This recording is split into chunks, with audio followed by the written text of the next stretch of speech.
Hello दोस्तों, नमस्कार। हाजिर हूँ आपके अपने YouTube channel @journey to success -0101 से मुकेश कुमार।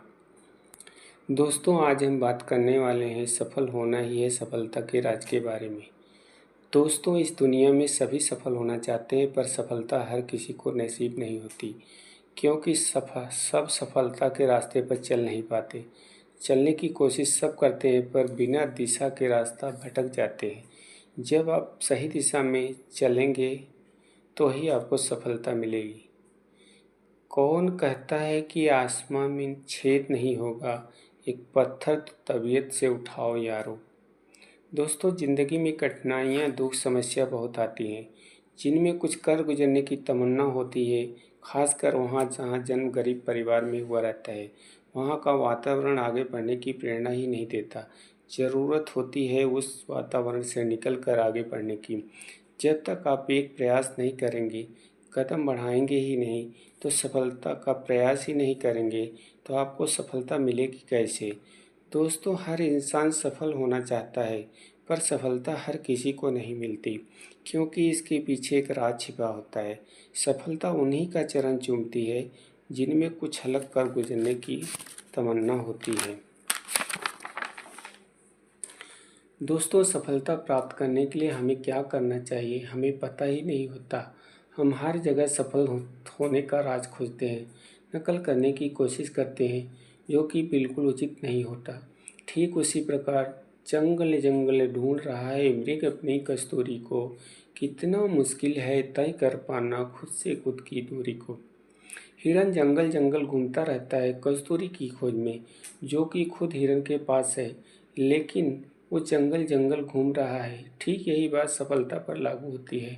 हमें सबसे पहले आत्मचिंतन करना होगा, इधर उधर नहीं भटकना है, बस लक्ष्य बनाकर एक तय दिशा में बढ़कर रास्ते को पार न करना है, तभी हमें सफलता मिल सकती है।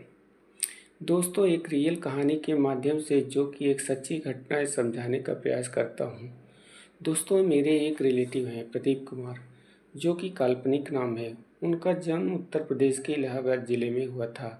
कहानी शुरू करने के पहले कहानी बताने का मेन उद्देश्य है कि कितने संघर्ष हो ज़िंदगी में, अगर आपका इरादा नेक और मजबूत हो तो सफलता आपका चरण जरूर चूमती है। दोस्तों, प्रदीप कुमार का जन्म इलाहाबाद के एक छोटे से गांव में हुआ था। इनका जन्म एक मिडिल क्लास की बड़ी फैमिली में हुआ था। फैमिली में लगभग 30 से ज़्यादा लोग थे। बड़ी फैमिली में जन्म लेने के कारण प्रदीप को किसी भी तरह की सुख सुविधा नहीं थी। इनका प्राथमिक एजुकेशन प्राइमरी स्कूल में हुआ।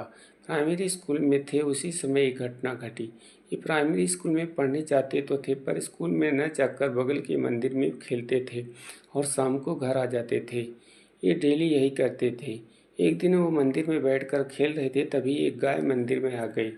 गाय डेंजरस टाइप की थी। गाय को देखकर प्रदीप कुमार डर गए और चिल्लाते हुए मंदिर से बाहर भागे तो गाय चराने आई उनकी बड़ी माता ने देख लिया। अब प्रदीप की पोल खुल चुकी थी। उनकी बड़ी माँ ने घर जाकर उनके पिताजी को सारी बातें बता दी। प्रदीप के पिताजी ने उनको मारा पीटा और उसी दिन से उनका नाम कटवाकर प्राइमरी स्कूल से कॉन्वेंट स्कूल में डाल दिया। कॉन्वेंट में एडमिशन होने के बाद प्रदीप का मन पढ़ाई में लगने लगा था। प्रदीप अब मेहनत से पढ़ते थे और धीरे धीरे हर क्लास में नंबर 1 हो गए। प्रत्येक कक्षा में प्रदीप फर्स्ट क्लास से पास होते थे। प्रदीप पूरे स्कूल में टॉपर थे। 8वीं के बाद प्रदीप का एडमिशन इंटर कॉलेज में हुआ। प्रदीप हर जगह पढ़ने में अच्छे थे, पर उनके फैमिली में एक प्रॉब्लम था। प्रदीप के फादर 3 भाई थे। प्रदीप के फादर सबसे छोटे थे। उनको दोनों बड़े पिताजी पढ़े लिखे नहीं थे। उनके दोनों बड़े पिताजी मुंबई में लिमिटेड कंपनी में काम करते थे, जबकि प्रदीप के फादर इंग्लिश से बीए थे। पर घर में उनके फादर सबसे छोटे थे। जब पढ़ाई लिखाई कंप्लीट हो गई तो उनके फादर को प्रदीप के दादाजी और दोनों बड़े पिताजी ने घर देखने को कहा। पहले के टाइम में लोग बड़े लोगों की बात मानते थे। प्रदीप के फादर ने अपने पिताजी की बात मानकर घर संभाला और दोनों बड़े पिताजी बाहर कमाने चले गए। समय बीता। पहले तो सब ठीक चल रहा था, पर कुछ समय बाद प्रदीप के दादाजी चल बसे। यहीं से सब कुछ बदल गया। प्रदीप के पिताजी ने ईमानदारी से घर संभालकर अपने लिए अलग से कुछ नहीं किया। बाद में बहुत सारे विवाद होने लगे। प्रदीप अब तक 12वीं क्लास में पहुंच चुके थे। घर में बहुत ज़्यादा वाद विवाद और कलह होती थी, जिसका असर प्रदीप पर पड़ने लगा था। प्रदीप का ध्यान पढ़ाई से दूर जाने लगा था, पर उनके पिताजी को यह बात समझ में नहीं आई। इसी समय प्रदीप के फादर और बड़े फादर के बीच बंटवारा हो गया। प्रदीप के फादर और बड़े फादर के बीच बंटवारा तो हुआ, पर दोनों बड़े फादर ने बेईमानी करके सब कुछ ले लिया। प्रदीप के फादर को केवल कुछ जमीन मिली। प्रदीप के फैमिली में 10-12 लोग थे। प्रदीप की माँ हमेशा बीमार रहती थी। प्रदीप के 2 बड़े भाई उस समय बीमार चल रहे थे। घर की हालत बहुत अच्छी नहीं थी। कमाने वाला कोई नहीं था। घर की हालत देखकर प्रदीप का ध्यान पूरा पढ़ाई में से हटने लगा था। घर की हालत देखकर पढ़ाई में ही मन ही नहीं लगता था।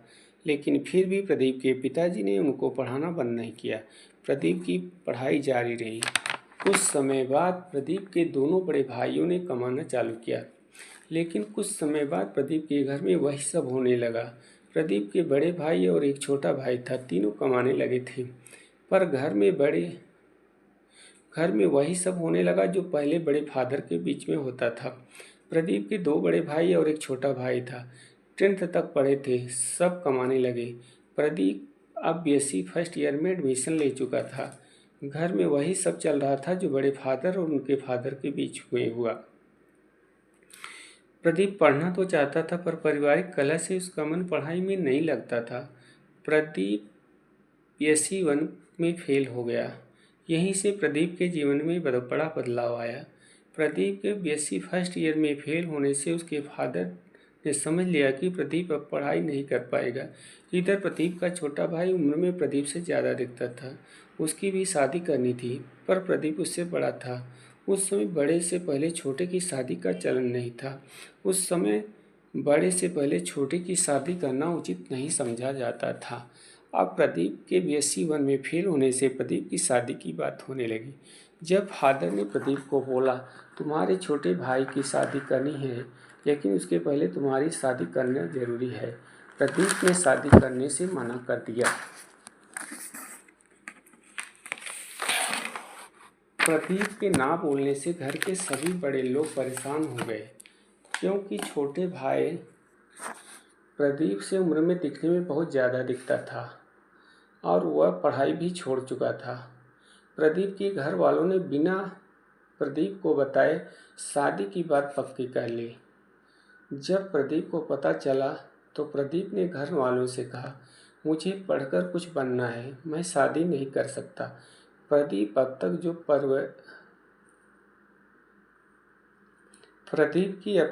परवरिश थी वो पारिवारिक कलह के बीच चल रही थी। शादी तो बिल्कुल नहीं करना चाहता था। जैसे तैसे प्रदीप ने शादी पक्की हो गई थी, उसको कैंसिल करवाया। घर वाले प्रदीप के ना बोलने से नाराज और परेशान थे। थोड़े समय बाद घर वालों ने गुपचुप तरीके से प्रदीप की शादी की बात पक्की कर ली। प्रदीप को उस दिन बताया गया जिस दिन लड़की वाले आने वाले थे। जब ये बात प्रदीप को पता चली तो प्रदीप ने शादी से साफ मना कर दिया। अब घर में हड़कंप मच गया, क्योंकि लड़की वाले आने वाले थे। इधर जिससे शादी की बात फाइनल होगी वो तैयार ही नहीं।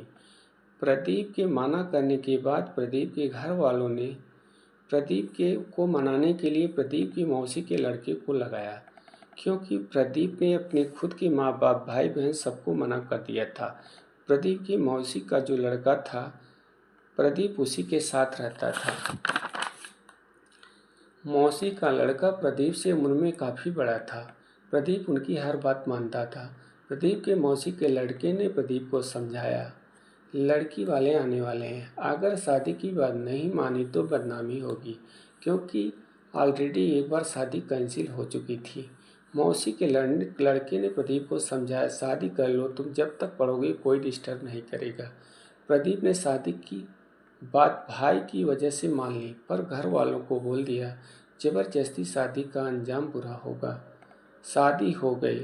प्रदीप की शादी के बाद घर में और तनाव हो गया, क्योंकि 4 भाई में 3 कमाने वाले, 1 पढ़ने वाला। जो कमाने वाला है उसकी वाइफ का रहन सहन अलग रहता है, जो नहीं कमाता वो कितने भी अच्छा हो, उसकी इज्जत घर में शादी की बात नहीं होती। ऊपर से माँ और वाइफ के बीच बिल्कुल नहीं जमता था, क्योंकि माँ जो चाहती थी बहू को पसंद नहीं था, बहू जो चाहती थी माँ को पसंद नहीं था। पारिवारिक कलह में प्रदीप अब टूट चुका था, पर हिम्मत नहीं हारी। प्रदीप पढ़ाई में ठीक था, पर घर की किचकिच से वह बहुत परेशान हो गया। अब उसको फाइनेंशियल प्रॉब्लम भी आने लगी।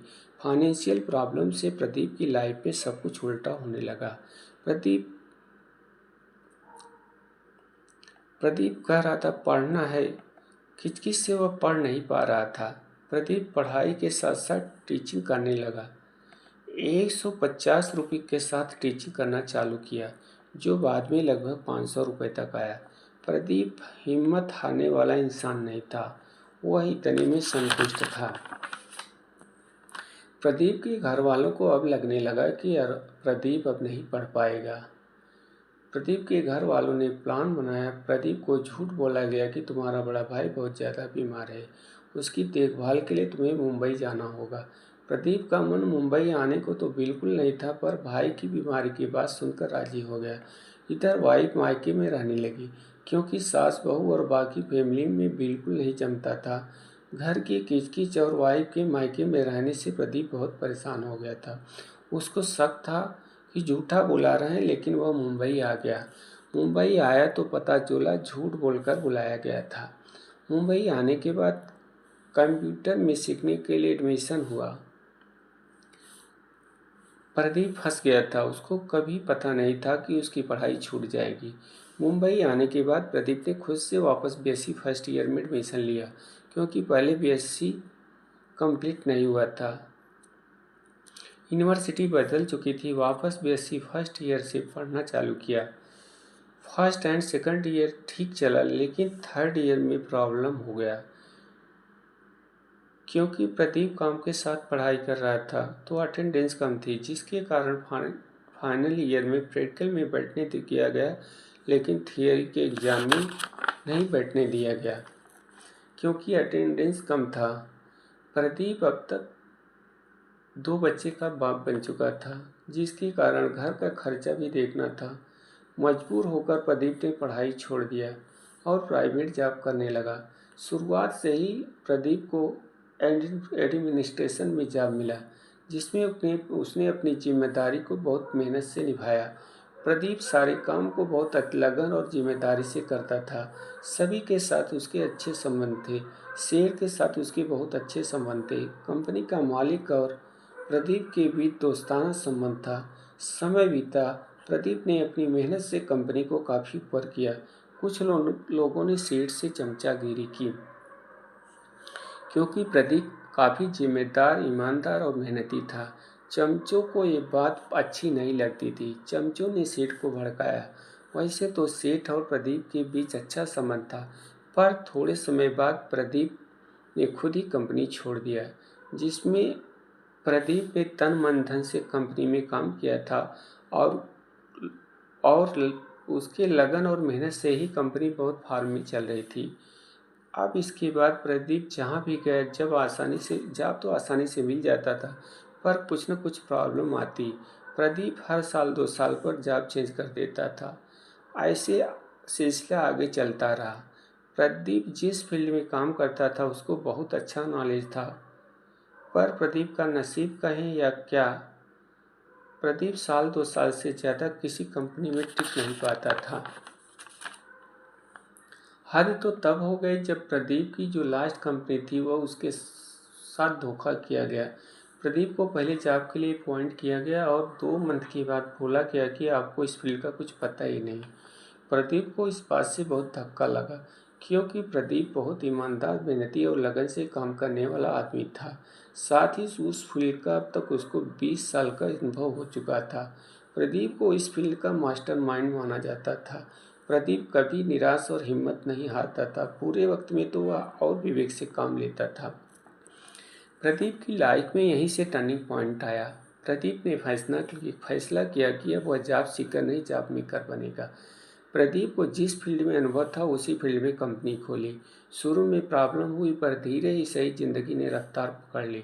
प्रदीप की ज़िंदगी में बहुत उतार चढ़ाव आए, पर जिसकी नीयत अच्छी है, मन में विश्वास है, भगवान के प्रति सच्ची श्रद्धा है, कर्म में जान लगाकर काम करने वाला कितना भी परेशान हो, बिना थके बिना रुके चलते रहना, कामयाबी जरूर मिलेगी। दोस्तों, यह सच्ची कहानी है। मैंने ये कहानी इसलिए बताई कि इस कहानी से कुछ सीख मिल सकती है। इस कहानी से हमें बहुत कुछ सीख और प्रेरणा मिलेगी। वह पथ क्या, पथिक कुशलता क्या, जिस पथ पर बिखरे सूल न हो, नाविक की धैर्य कुशलता क्या, जब धाराएं प्रतिकूल न हो। इस कहानी में आपने देखा कि प्रदीप कुमार को शुरू से परेशानियों का सामना करना पड़ा, जो लास्ट तक चलता रहा। प्रदीप ने हिम्मत नहीं हारी और अंत में सफलता मिली। इस कहानी को ज़्यादा से ज़्यादा शेयर कीजिए ताकि इससे बच्चे युवा सबको सीख मिले। जिनमें कुछ कर गुजरने की तमन्ना होती है, उनका साथ सृष्टि की सारी शक्ति देती है। हमें हर चीज़ से सीख मिलती है। हमें क्या लेना है, क्या करना है, ये सीखना है, क्या करना है, और अंत में आपको सब मिल जाता है। दोस्तों, ज़िंदगी का यह कड़वा सच है कि गरीबी, लाचारी, संसाधन की कमी और पारिवारिक कलह, सही क्लाइमेट न मिलने से प्रतिभावान आदमी भी, जिसमें कुछ कर गुजरने की तमन्ना होती है, वह भी टूट जाता है। इस कहानी में आपने देखा होगा कि प्रदीप कुमार कितनी समस्याओं को झेले। उनको बचपन से ही कितनी कठिनाइयों का सामना करना पड़ा। एक समस्या खत्म नहीं होती थी तो दूसरी आ जाती थी। प्रदीप कुमार साहसी, निर्भीक, मेहनती और भगवान में श्रद्धा रखने वाले व्यक्ति थे। उनको भरोसा था कि हम एक न एक दिन सफल जरूर होंगे। शुरुआत में उन्हें ठीक क्लाइमेट मिला, पर मिडल में उनको काफ़ी समस्याओं का सामना करना पड़ा। उनकी प्रतिभा को समस्याओं ने जकड़ रखा था, पर न टिकने वाले ने सारी समस्याओं को डिगा दिया। जब हमारे जीवन में समस्या आती है तो हमारे अंदर के विचार आने लगता है कि अब मुझसे कुछ नहीं हो पाएगा, और दोस्तों, समस्या यहीं स्टार्ट हो जाती है, क्योंकि हम नेगेटिव बातें करने लगते हैं और धीरे धीरे हमारा विश्वास कम होने लगता है। हमें उसके बारे में सोचना ही नहीं जो हमारे हाथ में ही नहीं। हमें सिर्फ क्या कर सकते हैं, क्या करना चाहिए, बुरी हालत से कैसे बाहर निकल सकते हैं, इस पर ध्यान देना चाहिए। लोग क्या करते हैं, हमारी हालत अच्छी नहीं है, हमारे पास संसाधन नहीं है, हम कुछ नहीं कर पाएंगे, हम दूसरों की नकल करने लगते हैं, और यही समस्या की जड़ होती है। हमें हर हालत में धैर्य बनाए रखना चाहिए। अक्सर हम क्या करते हैं, फिजूल की बातों पर ध्यान देते हैं। हम दूसरे से अपने को कंपेयर करने लगते हैं, जो कि सफल इंसानों में यह सब करने की आदत ही नहीं होती है। भगवान ने हर इंसान को एक जैसा ही बनाया है, पर जिसका मन मस्तिष्क कुछ कर गुजरने पर सोचता है, करना चाहता है, वही सफल हो जाता है। एक ही क्लास में सब पढ़ते हैं, पर उसी क्लास में कोई डीएम, कोई टीचर, कोई इंजीनियर, कोई एंटरप्रेन्योर और कोई बड़ा बिजनेसमैन बन जाता है, और कोई कुछ नहीं कर पाता, केवल किस्मत का दोष देता है। सफल जो इंसान होते हैं वो शुरू से ही उस दिशा में काम करते हैं जो सफलता की ओर ले जाती है। असफल लोग क्या करते हैं, वो शुरू से ही गलत दिशा में काम करते हैं और बाद में किस्मत का दोष देते हैं। दोस्तों, आप सोचो कि अगर आप बबुल का पेड़ उगाओगे तो आम का फल कैसे मिलेगा। बबुल तो कांटे ही पैदा करेगा ना। तो आप अपनी सोच बदलो। सोच नहीं बदलोगे तो आपके अंदर नेगेटिव बातें आने लगती हैं, जो कि सफल इंसान में नहीं होती। सबसे पहले सोच बदलना है। हमें कुछ कर गुजरना है, जबकि असफल इंसान हमेशा दोष देता है। दोस्तों, एक महत्वपूर्ण बात यह है कि सभी के लिए लागू होती है। अगर आप जिस क्लाइमेट में हो, अगर क्लाइमेट सही है तो कोई बात नहीं, लेकिन अगर आप गलत क्लाइमेट में हो तो या तो आप उस क्लाइमेट को चेंज करो। अगर नहीं कर सकते हो तो आप उस क्लाइमेट के बारे में बिल्कुल ध्यान मत दो। आप ये मत सोचो क्या है क्या नहीं है, ऐसा है वैसा है, हमारे पास संसाधन नहीं है, फला इतना पढ़ा था कुछ नहीं कर पाया, तो यही गलत करते हैं। सफल इंसान जो होता है इन सब बातों पर ध्यान ही नहीं देता और ये सोचता है कि हमें ये सब से निकल कर क्या करना है। सफल लोगों में यही खूबियाँ होती हैं। धीरू भाई अंबानी सफल व्यक्ति कैसे बने, टाटा बिरला जो बड़े बड़े बिजनेसमैन बने, उनके पास भी संसाधन कहाँ था, पर उनमें कुछ कर गुजरने की तमन्ना थी। एक ही क्लास में पढ़ा डीएम कैसे बन गया, उसके अंदर तमन्ना पहले से थी और उसने उस दिशा में काम किया जो करना चाहिए। कोई टीचर कैसे बना, क्योंकि उसको टीचर बनने की लगन थी। कोई सिंगर कैसे बना, क्योंकि उसको सिंगर बनने की लगन थी। कोई डॉक्टर कैसे बना, क्योंकि उसमें डॉक्टर बनने की लगन थी। कोई इंजीनियर कैसे बना, क्योंकि उसमें इंजीनियर बनने की चाह थी। ये सभी लोग ये नहीं सोचते थे कि मेरे पास कुछ नहीं है, फला नहीं बना तो मैं कैसे बनूंगा, ये है वो है, ये सब नहीं सोचा, नहीं किया। उन लोगों ने सिर्फ ये सोचा कि हमें ये करना है, बस करना ही है। यही सफल इंसानों की जर्नी स्टार्ट होती है।